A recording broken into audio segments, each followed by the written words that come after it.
Welcome back to the channel, everybody. Death Beach here, and in today's video, we're going to be looking at power consumption of proof of work blockchains, and in particular, we're going to look at the big daddy Bitcoin, because that's the one that everybody seems to like to complain about, and we're going to look at just how uninformed some people really are.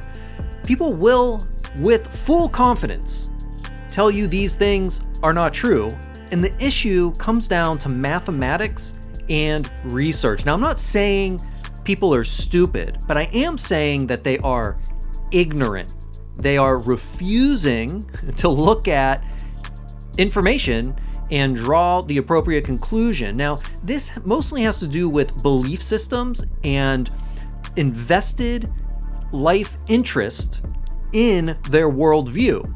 And whenever you shatter people's worldview, boy, they really don't like it very much. And that is essentially what crypto has been doing and will continue to do. Now, people who think that it's terrible for the environment and that NFTs are terrible for the environment, they're gonna be poor. Like straight up, they're gonna be poor. Now, they could be really rich right now. They'll end up poorer even if they still are rich. Okay, very important to understand. Moving into this really, really late, you're just gonna end up bad. Now, will there be a giant pullback sometime next year, 70%, something like that, to get a better price on Bitcoin? Sure, that could happen, but these things don't change Bitcoin's energy consumption. And now I know what you're thinking. DB, why are you talking about Bitcoin? You usually talk about NFTs. Well, it's real important because everybody thinks that NFTs are also bad for the environment and they use the same processing, right? Or well, at least on Ethereum, they do proof of work, even though Ethereum's moving to proof of stake later, it's all the same. NFTs are not bad for the environment. Bitcoin is not bad for the environment. People who do not know what they're talking about are bad for the environment. Now, if you want to be as informed as I'm making myself out to be here by simply reading these articles, you should come to the Music NFT Hackathon, which is coming up on December 14th. It's like right around the corner. You're running out of time, but we're going to be learning about blockchain. We're going to be learning about crypto and NFTs, and as a musician, how you can leverage this technology. We'll also be looking at different sites to create your NFTs on, and we'll be discussing strategies for selling your NFTs. I hope that you can join me there. Let's go ahead and just get right into it. Now I'm going to read this segment right here for you. Before digging in further, some context is helpful here. Some back of the napkin math suggests that as of this writing, February 2021, Bitcoin uses less energy than clothes dryers in the United States, and also less energy than the US households spend on vampire energy draw. This is devices like TVs, cell phone chargers that are plugged in but turned off and do not do anything. This is to say, Bitcoin's energy use happens to be very easy to calculate, but pales in comparison to much of the mundane sources of power consumption that most people don't think much about. Now, some guy the other day on Twitter was trying to explain to me that because Bitcoin runs 24 hours a day, that somehow over the course of a year, it draws more power than drying machines do because they only run for a certain amount of time per day. My argument was that over the course of a year, if you add up all the power draw of the drying machines, it is more than Bitcoin being on 24 hours a day, 365 days a year. This person was unable to comprehend this, or like I said earlier, I'm shattering his worldview and he's just holding on to it, right? He can't admit that he's wrong. Okay, so what's this back of the napkin math? Let's go ahead and look at it real quick. Now, this is crude, but these numbers are legit. You can look this up if you want to. And in fact, most people cite this number, 120 terawatts per hour for Bitcoin use globally. They don't even mention this 70, okay? And let's just go with that 120 globally. Now, there are 130 million US households. An average household uses 12,000 kilowatts hour per year, according to the EPA. Dryers are 6% of household energy consumption, which equals 720 kilowatt hours per year. Now, 720 kilowatt hours times the households, 130 million, is equal to 93.6 terawatts per hour. Sure, this is slightly less than what Bitcoin uses, except this is just in the United States. This is global. But let's read on and see if we can get some more information happening. Let's talk about energy. Energy is not globally fungible. Electricity decays as it leaves its point of origin, so it's expensive to transport. Globally, about 8% of electricity is lost in transit. Even high voltage transmission lines suffer line losses, making it impractical to transport electricity over long distances. This is why we talk about an energy grid. You have to produce it virtually everywhere, especially near to population centers. When you consider Bitcoin's energy intake, interesting patterns emerge.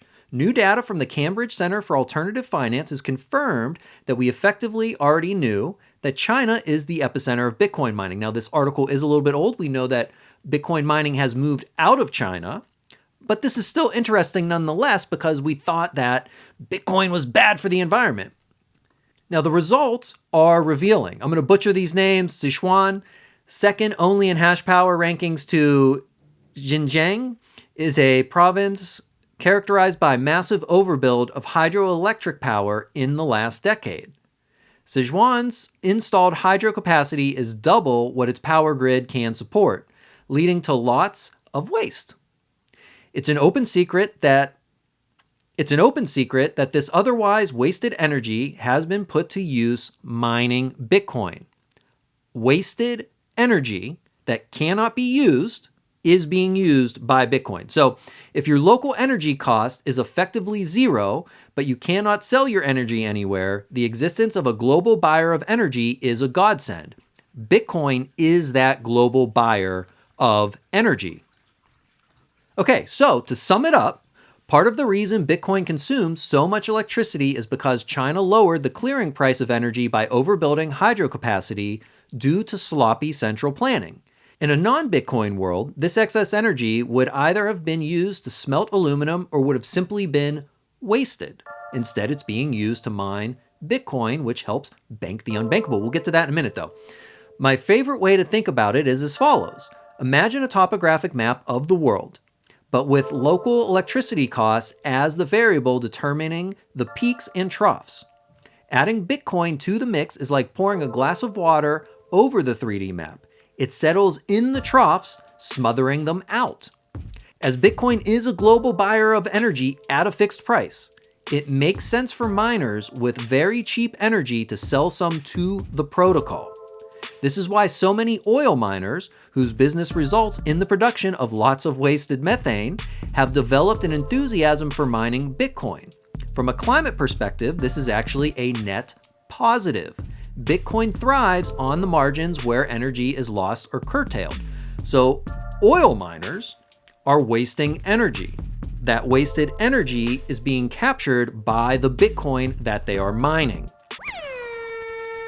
Another common mistake energy detractors make is to naively extrapolate Bitcoin's energy consumption to the equivalent CO2 emissions.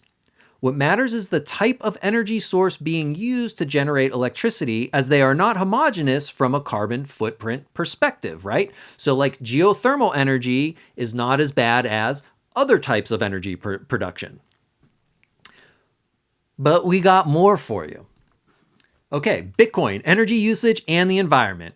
5 misconceptions about Bitcoin's energy usage. Okay, so number 1. Bitcoin doesn't do anything useful, therefore its energy use is not worth it, right? It's just a bunch of drug dealers and criminals using it. Blatantly false, you can go ahead and look into it.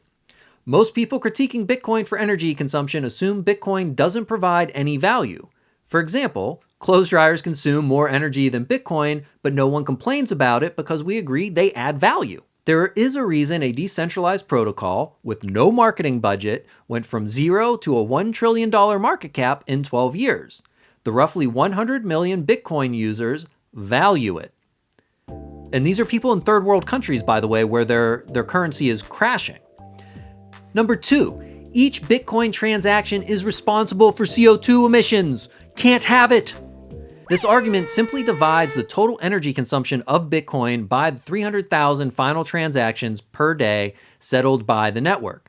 This approach results in a very high energy cost per transaction. But let's break it down because we're not simpletons. Each final Bitcoin transaction can represent thousands or even millions of transactions in total. Many transactions happen off the network, on exchanges, or in payment layers like the Lightning Network. When users want to finalize transactions, they do so on the Bitcoin network. The economic density per transaction is increasing all the time as the ecosystem supporting the network evolves.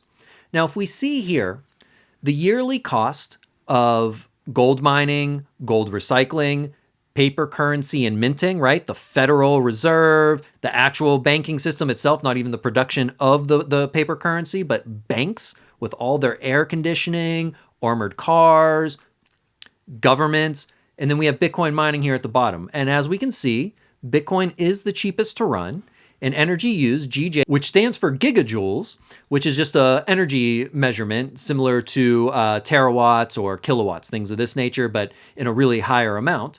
And we can see again that Bitcoin uses the least amount. Now, Bitcoin is seeking to be a store of value, so it would essentially replace gold mining and gold recycling. And it also can be used as currency, so it could replace the paper currency and minting and the banking system. Okay, so I'm not really sure how this is anywhere close to an argument that Bitcoin is worse for the environment than these other things that it seeks to replace, so I just don't understand. Bitcoin's proof of work is inefficient. Bitcoin's proof of work function appears inefficient at first glance. However, there are no alternatives if we want a secure, decentralized, sound money system. Critics will also attack Bitcoin's energy consumption without comparing the relative energy costs of other known financial systems such as our current fiat monetary system, the petrodollar.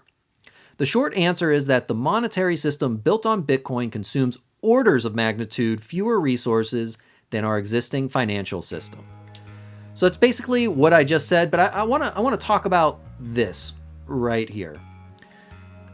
Proof of work is Bitcoin's military. It's its defense system. It protects the network.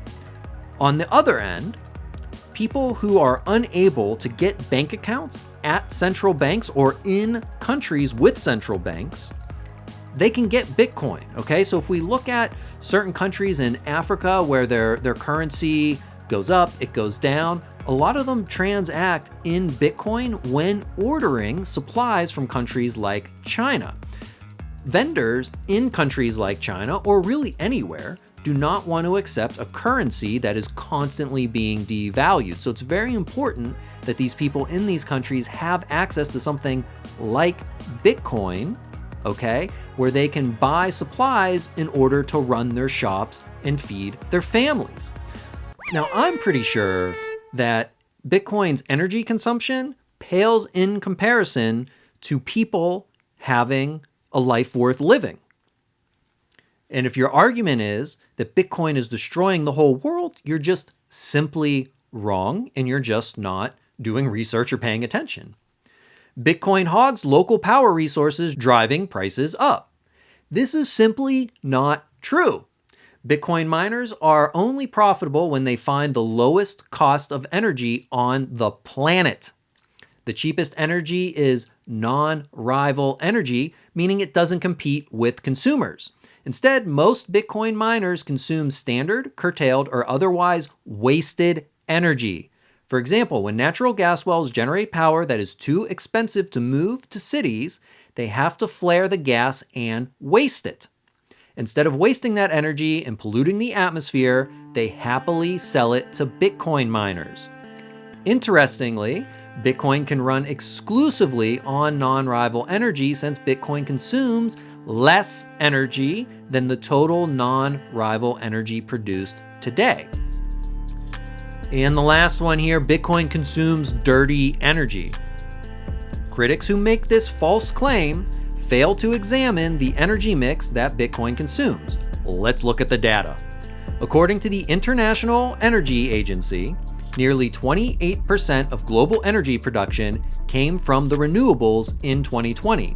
On the other hand, CoinShares estimates that 73% of Bitcoin's energy consumption comes from renewable resources. By comparison, Bitcoin is leading the charge in renewables.